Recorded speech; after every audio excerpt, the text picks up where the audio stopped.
India voice, आपकी सोच, आपकी आवाज। ब्रेक के बाद आप सभी का एक बार फिर से स्वागत है। आप देख रहे हैं इंडिया वॉइस और हम लगातार सुबह से बात कर रहे हैं उस खबर की जब आप सो रहे थे रात को 3-3:30 बजे, तो हमारी इंडियन आर्मी ने वो काम किया है कि जिसे आप सलाम जरूर करेंगे। मेरे सारे दोस्त जितने हैं वो सलाम कर रहे हैं, हिंदुस्तानी सलाम कर रहे हैं। उनसे जुड़ी हर खबर इंडिया वॉइस आप तक पहुंचा रहा है। इस पर हम चर्चा भी कर रहे हैं, किस तरीके से एयर स्ट्राइक की गई है इस पर चर्चा कर रहे हैं, कितनी बड़ी कामयाबी है इस पर चर्चा कर रहे हैं, और क्या पाकिस्तान को एक करारा जवाब देकर हमने बता दिया है कि हिंदुस्तान उनका बाप है। हमारे साथ मेहमान जुड़े हुए हैं। सबसे पहले स्वागत करते हैं, हमारे स्टूडियो में ही मौजूद हैं एयर कमांडर डॉक्टर एएस बहल साहब, बीएम थापर रिटायर्ड कर्नल है, देहरादून से जुड़ रहे हैं। आपका बहुत बहुत स्वागत है। गर्व हो रहा है एयर कमांडर हमारे साथ यहाँ बैठे हुए हैं, क्योंकि ऐसे मौके बहुत कम मिलते हैं। बहल साहब, ये पूरा जो श्रेय दिया जा रहा है एयरफोर्स को दिया जा रहा है, ट्वीट जो किए जा रहे हैं पायलट्स को दिया जा रहा है, लेकिन ये कहा जा रहा है कि सिर्फ लीड एयरफोर्स ने किया है, लेकिन इसके पीछे जो दो सेना है उनका सपोर्ट भी है, क्या है? देखिए, सबसे पहले मैं कहूंगा कि कोई भी मिलिट्री ऑपरेशन या कोई भी ऑपरेशन इस देश में होता है वो इंडिपेंडेंट नहीं होता, वो इंटीग्रेटेड ऑपरेशन होता है। उसमें क्लोजली इन्वॉल्व होते हैं आर्मी और नेवी भी। अगर कभी भी कोई ऑपरेशन इंडिपेंडेंटली किया जाएगा तो उसकी में उतनी सफलता नहीं मिलेगी जो कि मिलती है एक इंटीग्रेटेड ऑपरेशन के अंदर। दूसरा, इसमें इंटेलिजेंस एजेंसीज का भी बहुत बड़ा हाथ रहता है, और जब तक इंटेलिजेंस एजेंसीज एक्शनेबल इंटेलिजेंस और राइट एंड हार्ड इंटेलिजेंस नहीं देती तब तक ये एक्शन नहीं पूरा हो सकता। और तीसरी बात इसमें आती है कि जो सेना का रोल है, सेना हाई अलर्ट पे थी। जहां पे भी क्रॉस बॉर्डर इन्फिल्ट्रेशन की कोशिश की गई वहां पे रुक गए, जहां पे भी क्रॉस बॉर्डर फायरिंग हुई है वहां पे सेना ने पूरी सपोर्टिंग फायर दिया है, और भारतीय सेना भी हाई अलर्ट पे रही है काफी दिनों से, और वो ये इंश्योर कर रही है कि ग्राउंड से कोई भी इन्फिल्ट्रेशन और कोई भी अनसपोर्टेड ऑपरेशन ना किया जाए। और तीसरी चीज आती है नेवी की। जो भारतीय नौसेना है वो ट्रॉपेक्स एक्सरसाइज कर रही थी। ये इंडिया की सबसे बड़ी इंटीग्रेटेड एक्सरसाइज होती है नेवल प्लेटफॉर्म के ऊपर, और ये उन्होंने जनवरी एंड के बाद ये एक्सरसाइज को रोक दिया है और टैक्टिकल पॉज लिया है। उन्होंने भी अपने एसेट्स को हाई अलर्ट पे रखा हुआ है, और वो सपोर्ट पे है कि अगर कोई भी एस्केलेशन मैट्रिक्स पे ऊपर आता है तो तीनों सेनाएं जो प्रेशर दे रही हैं पाकिस्तान के ऊपर वो प्रेशर कामयाब हो जाए। और ये इंटीग्रेटेड ऑपरेशन था। जितना क्रेडिट हम इंडियन एयरफोर्स को दे रहे हैं, जो कि एक हाईली प्रोफेशनल एयरफोर्स है और बहुत ही अच्छा काम किया है, और हमारे जाबाज पायलट अपनी लाइफ को रिस्क करके गए हैं, वहीं पे साथ में हमें क्रेडिट देना चाहिए भारतीय सेना को भी और भारतीय नौसेना को। और तीनों सेना अध्यक्ष को और रक्षा मंत्री को, महिला रक्षा मंत्री, मुझे तो बहुत गर्व होता है कि मैं महिला हूँ, रक्षा मंत्री भी जो है वो महिला है। बता दिया है कि महिलाएं किसी से कम नहीं है। थापा साहब, ये जो इतनी बड़ी कार्रवाई की गई है, आपको याद आ गई होगी आपके वक्त की, कैसे पाकिस्तान के दांत खट्टे आप लोगों ने किए हैं। बता दिया है हमारे युवा पायलट्स ने भी कि हमेशा पाकिस्तान को मुंह की खानी पड़ेगी।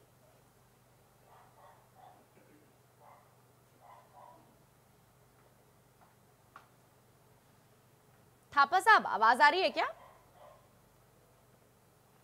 चलिए, लगता है आवाज नहीं आ रही है। बहल साहब, आप कुछ शेयर करना चाहेंगे कि भाई आपके वक्त किस तरीके से आपको कब खुशी हुई थी जब कार्रवाई की थी आपने कोई बड़ी सी, या हर बार ही जैसे आपने कहा कि भाई हम हिंदुस्तान के लिए जीते हैं, हम हिंदुस्तान के लिए मरते हैं, हमारे लिए आतंकवादियों को खत्म करना एक सबसे बड़ा काम है। मैं आपसे रिएक्शन जरूर लूंगी, लेकिन इस वक्त रिएक्शन तो पाकिस्तान से आने शुरू हो गए हैं, तो उस पर बात कर लेते हैं। आपको बता दें कि अब वो ट्वीट दिखाते हैं जो इस बात को और पुख्ता करता है कि भारतीय वायुसेना ने पीओके पर बड़ी कार्रवाई को अंजाम दिया है। जी हां, अक्सर पाकिस्तान हमले से इनकार कर देता है। पहले जब सर्जिकल स्ट्राइक की थी तब पाकिस्तान ने सर्जिकल स्ट्राइक से मना कर दिया था, लेकिन इस बार एयर स्ट्राइक के बाद पाकिस्तानी आर्मी चीफ आसिफ गफूर ने ट्वीट किया है। गफूर ने कहा है कि भारतीय वायुसेना ने बचने के लिए खुले में बमबारी की है। इससे साफ जाहिर होता है कि हमारी वायुसेना ने इस बड़ी कार्रवाई को अंजाम दिया है। पाकिस्तान के सेना प्रवक्ता आसिफ गफूर ने यह ट्वीट किया है, भारतीय वायुसेना ने बचने के लिए खुले में बमबारी की है। इस पर अब प्रतिक्रिया ले लेते हैं। पाकिस्तान की बहुत देर से प्रतिक्रिया नहीं आई थी, अब जहां से आ गई है उसके बाद हमारे साथ एयर कमांडर मौजूद हैं, उनसे बात करते हैं। बहल साहब, भारतीय वायुसेना ने बचने के लिए खुले में बमबारी की, ये रिएक्शन कैसा लग रहा है आपको? देखिए, प्रिसीजन वेपन यूज किए गए थे, टारगेट्स का हार्ड इंटेलिजेंस था।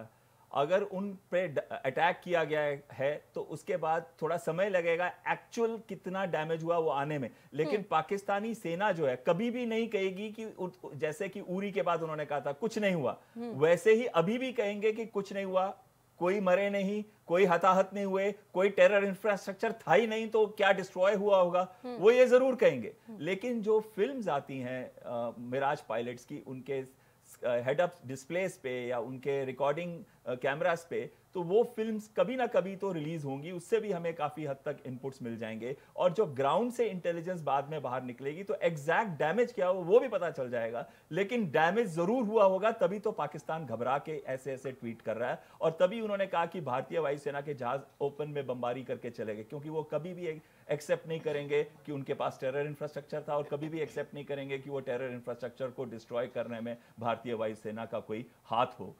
बिल्कुल, कमर तोड़कर रख दी है पाकिस्तान ने। आपको बता दें 14 तारीख को जो हमला हुआ था उसके बाद से अभी तक पाकिस्तान पर हर तरीके से कार्रवाई हुई है।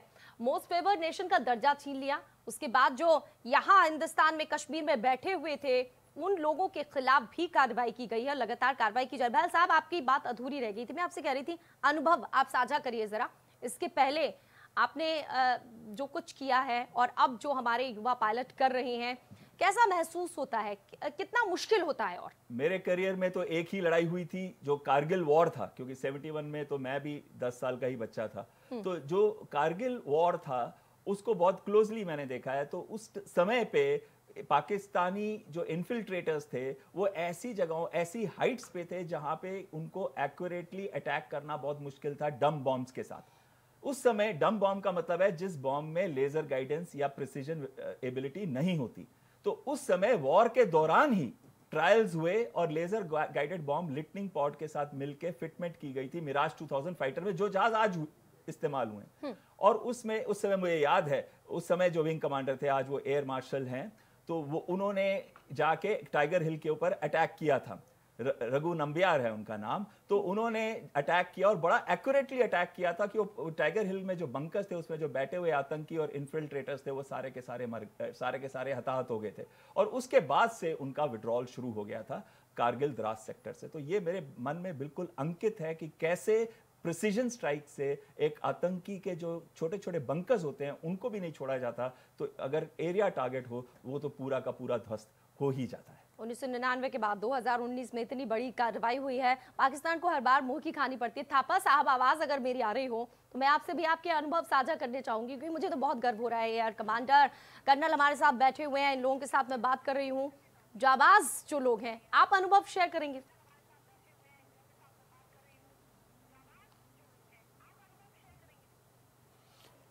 हाँ, हमें भी काफ़ी गर्व होता है। हमें भी मौका मिला है 1965 की लड़ाई में और साथ ही 1971 की लड़ाई में भाग लेने का, और हम लोगों ने काफ़ी अच्छा काम किया। और दोनों लड़ाई में हम काफ़ी आगे चले गए थे और दोनों लड़ाई में हमने पाकिस्तानी फ़ौज को धूल चटाया था। और हमारे जवानों ने बड़े फ़ख्र के साथ में कोर ऑफ इंजीनियर में होने के नाते बड़े पुल बनाए, पुल ध्वस्त किए, माइन ले किया, माइन ब्रीचिंग किया, और बहुत बहादुरी के साथ हम लोगों ने लड़ाई लड़ी। हमें बहुत फ़ख्र होता है और अभी भी आज भी फ़ख्र हो रहा है कि जो हमारे एयरफोर्स ने जो बहादुरी का काम दिलाया उनको हम सल्यूट करते हैं। बिल्कुल, आप उस लड़ाई का हिस्सा हो या हिंदुस्तानी हो, गर्व तो होता ही है। और लगातार हम इस पर बात भी कर रहे हैं। बहल साहब, आपने अभी कहा कि जो लीड किया एयरफोर्स ने, एयर स्ट्राइक की है, पाकिस्तान के खिलाफ इतनी बड़ी कार्रवाई की है, उसमें खुफिया एजेंसियों का बहुत बड़ा योगदान है। लेकिन जब 14 फरवरी को हमला हुआ तो उसी एजेंसी, खुफिया एजेंसी पर लोगों ने सवाल दागे थे। क्या राजनीति जो होती है, मनोबल डाउन नहीं होता है खुफिया एजेंसियों का या फिर सेना का? देखिए, मैं राजनीति पे तो नहीं कमेंट करूंगा। मैं सिर्फ इतना कहना चाहूंगा कि इंटेलिजेंस एजेंसीज जो होती हैं उनके पास रोज हजारों तरह के इनपुट्स आते रहते हैं और वो हर समय हर इनपुट पे पूरी कोशिश करते हैं कि वो एक्शन ले सके। कई बार क्या होता है, 100 में से 99 अटैक तो वो रोक लेते हैं। वो 99 अटैक के बारे में कोई भी बात नहीं करता, क्योंकि किसी को पता ही नहीं होता कि ये अटैक रुक गया है। क्योंकि जो अटैक रुक जाता है उसकी नॉलेज तो किसी को नहीं आती। और मोस्टली ये ऑपरेशंस जो होते हैं ये सीक्रेसी में किए जाते हैं, तो वो कोई भी इंटेलिजेंस एजेंसी ये नहीं कहेगी कि हमने ये अटैक रुकवा दिया। वो तो बाद में कभी डिस्कशन होता है तो बोलते हैं कि हमने अटैक्स रुकवा दिए। लेकिन जो एक स्लिप कर जाता है 100 में से या 500 में से या 1000 में से, और वो जब कोई बड़ा इंसिडेंट बन जाता है तो उसकी बात सब लोग करते हैं, उसके ऊपर कमेंट सब करते हैं, लेकिन वो ये नहीं देखते कि उससे पहले कितने ही अटैक्स जो है उन्होंने रोक दिए होंगे। और इंटेलिजेंस एजेंसीज को जब खबर मिलती है उनको ये भी डिटरमिन करना पड़ता है कि ये खबर असली है कि नहीं, ये एक्यूरेट है कि नहीं, और इसको कहां अप्लाई किया जाएगा। अगर एक्यूरेट भी हो और पता भी चल जाए कि इतना असला, इतना आरडीएक्स या इतना अमोनियम नाइट्रेट हिंदुस्तान आ गया है, लेकिन कहां अप्लाई होगा और कब अप्लाई होगा इसकी भी तो जानकारी चाहिए उनको, और वो जानकारी फील्ड लेवल से ही मिल सकती है, और उसमें समय भी लगता है। और कई बार वो समय होता है तो वो रोक लेते हैं, कई बार नहीं होता तो वो रोक नहीं पाते, और हम ब्लेम इंटेलिजेंस एजेंसीज को करते हैं, पर हम उनको क्रेडिट कभी नहीं देते जबकि उन्होंने कितने ही 100,000 अटैक रोक लिए। थापा साहब, आपसे मेरी बात काफी देर से हो रही थी, आप कह रहे थे ये छोटा सा एक ट्रेलर है, बड़ी कार्रवाई बाकी है। हिंदुस्तान के लोग भी कह रहे हैं बड़ी कार्रवाई, लेकिन शायद पेशेंस रखना बहुत जरूरी है, धैर्य रखना बहुत जरूरी है। जल्दबाजी में कोई कार्य सही नहीं होता है।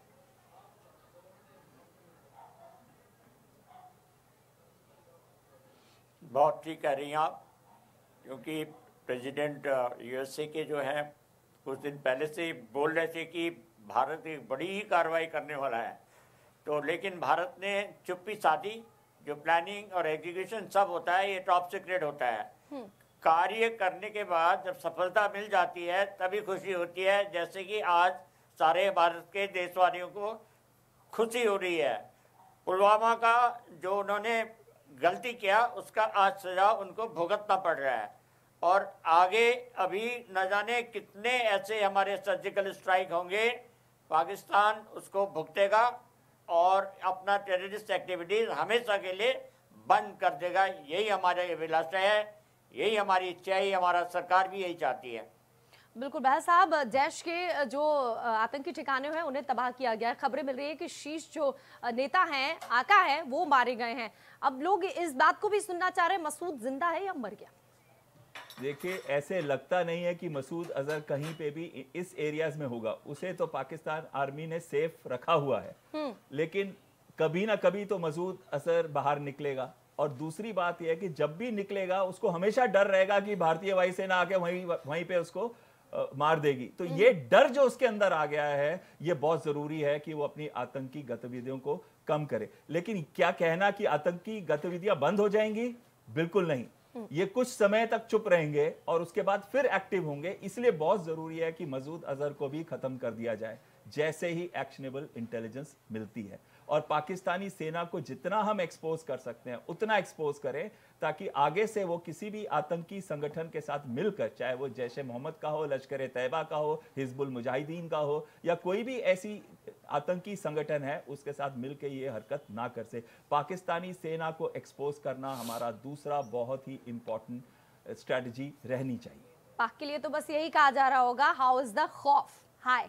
पाकिस्तान बहुत डरा हुआ है। थापा साहब, सिर्फ पाकिस्तान ही क्यों, ये हिंदुस्तान ने जो कार्रवाई की है बता दिया है कि अगर हमारे ऊपर आप कुछ गलत करोगे, निकाल डालोगे या इस तरीके से शहादत होगी, पीछे से वार करोगे ना, तो हम उसका जवाब देंगे घुसकर। चीन के लिए भी संदेश पहुंच गया, बाकी लोगों के लिए भी संदेश पहुंच गया। इस पर आप क्या कहेंगे?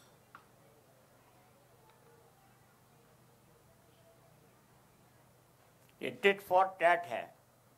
ये करारा जवाब उनको मिला है जो उन्होंने पहली गलती की है, और अब गलती करने का साहस नहीं होगा। यदि गलती करेंगे तो इनको फिर बहुत नुकसान मिलेगा, उसका वो अंदाज़ा भी नहीं लगा सकता पाकिस्तान के अभी उनको कितना नुकसान होगा।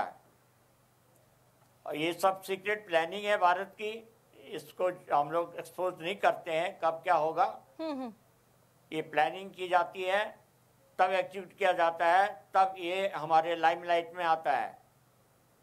और ये इनका जड़ निकालना है, जैसे मोहम्मद है, जहां अगर हम लादेन को निकाल सकता है अमेरिका, उसको मार सकता है, तो ये तो बहुत आसान काम है एयर स्ट्राइक से। जैसे अभी हमारे एयर कमांडर बहल साहब ने बोला, जहां भी होगा, जैसा भी होगा, उसको वहीं पर ख़त्म कर दिया जाएगा। जैसे लादेन का अंत किया, वैसे ही भारत भी इन जो उग्रवादी हैं, इनके जो मुखिया हैं, इन सबको हमेशा के लिए ख़त्म कर देंगे। ठीक है, हम हमारी जितनी प्रतिक्रियाएं हैं उसमें हर कोई शख्स ये कह रहा था कि फ्री हैंड दिया गया सेना को, इसलिए सब कुछ हो पाया, मोदी सरकार ने ये सब कुछ किया है। कोई कह रहा था कि मोदी है तो मुमकिन है। सियासी सवाल नहीं बहल साहब, लेकिन एक सवाल, क्या जब फ्री हैंड मिला सेना को उसी का नतीजा है कि खुलकर सेना ने ये कार्रवाई की? अगर इंडियन आर्म्ड फोर्सेस को, मैं यहाँ तीनों सर्विसेज के बारे में कहना चाहूंगा, क्योंकि कोई भी ऑपरेशन अकेला नहीं होता, इंटीग्रेटेड होता है और हर में तीनों सेनाओं का जो अंग है उनके इंपॉर्टेंट रोल होता है। अगर उनको फ्रीडम ऑफ एक्शन मिले और पॉलिटिकल विल स्ट्रांग हो तो, और देश का आवाम उनके साथ हो, तो वो जी जान देने को तैयार रहते हैं। और वो कहते हैं कि चाहे मेरी जान चली जाए, चाहे हमारी सबकी जान चली जाए, लेकिन देश की आन को हम नीचे नहीं आने दें। और ये बहुत जरूरी है। और जिस दिन ये फीलिंग आ जाती है और जिस दिन सियासत रुक जाती है, उस दिन देखिए हमारी आर्म फोर्सेस क्या करके दिखाएंगी, जो पूरी दुनिया में किसी भी आर्म फोर्सेस ने नहीं किया है। इसीलिए कोई भी यूएन पीस कीपिंग मिशन होता है, कहीं पे भी प्रॉब्लम आती है, चाहे वो अफगानिस्तान है, चाहे वो इराक है या कहीं, सब कहते हैं कि भारतीय सेना को बुलाया जाए, क्योंकि सबको पता है कि इनसे प्रोफेशनल आर्म फोर्सेस नहीं है दुनिया में। हर विश्व के हर कोने में भारतीय वायुसेना ने और भारतीय सेना ने और भारतीय नौसेना ने यूएन पीस कीपिंग ऑपरेशंस के थ्रू अपना जो फ्लैग है, हिंदुस्तान का फ्लैग है, गाड़ा हुआ है। हर जगह पे हमारी इज्जत है, देश के बाहर भी और देश के अंदर भी। अगर आप लोग भी हमारी इज्जत करते हैं तो वो हमारा मनोबल बहुत ऊपर चला जाता है। उसके बाद हम वो करके दिखाते हैं जो शायद किसी ने भी इतने शॉर्ट पीरियड टाइम में नहीं किया, चाहे 1971 था, चाहे वो ये 14 दिन पुलवामा का था, उसके अंदर किया गया। आप लोगों ने बहुत बड़ा संदेश भी दिया है, लेकिन साथ ही साथ बहल साहब, सरकारों को लेकर जो सेना के जवान हैं बहुत मलाल रखते हैं कि वो सब कुछ सरकारें नहीं कर रही जो हम देश के लिए कर रही हैं। कुछ कमी है क्या अभी सरकार की तरफ से उन जवानों के लिए, जवान के परिवारों के लिए? देखिए, कुछ इश्यूज जो हैं पेंडिंग, उस पे डिफेंस मिनिस्टर ने कहा है कि वो बहुत जल्दी ही एक्शन करेंगी। कुछ पे तो उन्होंने एक्शन भी कर दिया, खासकर विडोज के ऊपर, कि पहले विडोज को ये दिखाना पड़ता था कि उनके हस्बैंड की बॉडी है तभी उनको पेंशन मिलनी शुरू होगी। वो एक बहुत बड़ा काम था, 3000 करोड़ के करीब शायद वो रुका हुआ था, बाकी सबका वो उन्होंने पूरा कर दिया है डिफेंस मिनिस्टर ने। उसी तरीके से यूरोप के कुछ इश्यूज हैं जो कि अभी डिफेंस मिनिस्टर और प्राइम मिनिस्टर के पास है, जिनका आश्वासन दिया गया कि उसके ऊपर जरूर जल्दी से जल्दी एक्शन लिया जाएगा। तो उस पर भी अगर जल्दी से जल्दी एक्शन लिया जाए तो शायद सेना का मनोबल और भी ऊपर चला जाए। और ये जरूर आश्वासन है कि गवर्नमेंट उसको सीरियसली देख रही है और ये जरूर आश्वासन है कि गवर्नमेंट उस पर एक्शन लेगी। और नेशनल वॉर मेमोरियल का जब उद्घाटन किया था तब पीएम ने यह भी कहा था कि जो अर्धसैनिक बलों के जवान हैं, अगर भूस्खलन या किसी वजह से, आपदा की वजह से उनकी शहादत होती है या फिर हमले में मारे जाते हैं तो पेंशन जरूर मिलेगी, क्योंकि पेंशन नहीं मिल रही थी। तो धीरे धीरे करके बहल साहब हम देख रहे हैं कि जो काम हमारी सेना कर रही है, इम्पोर्टेंस बढ़ता जा रहा है और राजनेता भी समझ रहे हैं कि ये सियासत का मैटर नहीं है, इन जवानों को हमें इनका हक देना है, इनके परिवारों को इनका हक देना है। अब थापा साहब, आपसे सवाल, उम्मीद है आप खुलकर बात करेंगे इस मसले को लेकर, क्योंकि राजनीतिक सवाल है। पूरा देश बार बार ये कह रहा था कि क्योंकि चुनाव है, और जब हमला हुआ था तब पाकिस्तान का हमने कुछ पत्रकार थे, उनकी बात भी सुनवाई थी, उन्होंने कहा था कि ये गलत समय पर हिंदुस्तान पर हमला किया है, चुनाव है। ये चुनाव के पहले गलत समय पर हमला होना, चुनाव के पहले बड़ी कार्रवाई करना, क्या इसका फायदा मोदी सरकार को होगा?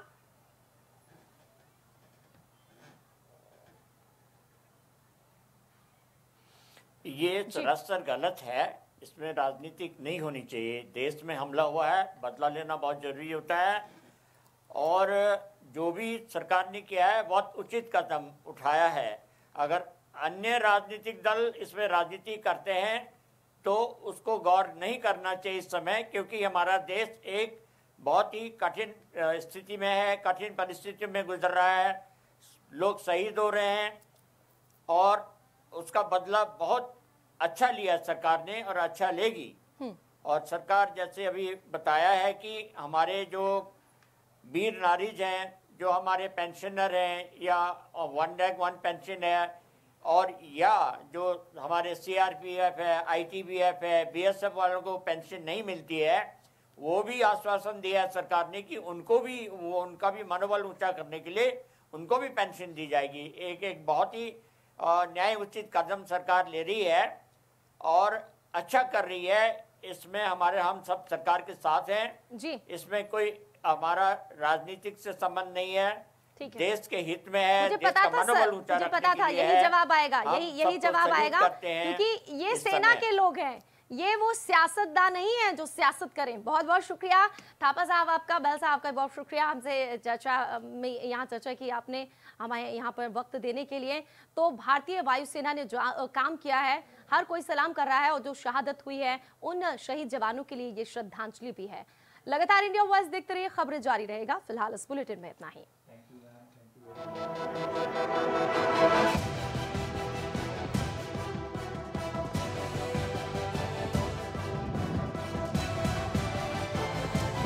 इंडिया वॉइस, आपकी सोच, आपकी आवाज।